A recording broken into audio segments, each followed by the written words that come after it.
My name's Dean Wyks. Dean is my first name, not my academic title.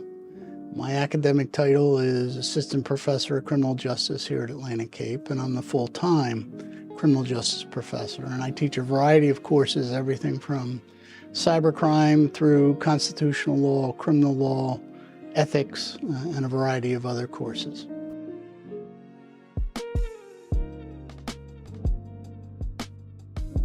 It may sound strange, but Eastern State Penitentiary up in Philadelphia, because that prison was built several hundred years ago. It represents a point in time and an evolution in time in the way we've dealt with punishing people in criminal justice, and I think there's a lot to be learned from that.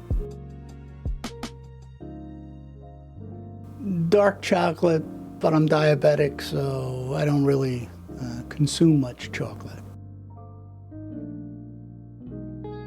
Well, it's probably Amazon Music, because that's what's at home. One of the things that our students benefit most from, and this is true even outside the criminal justice program, is we have a variety of educators here that are very well versed in the theory, but they've also had an opportunity to put that theory to work in a career. And I think that that's a unique perspective that we're able to give here.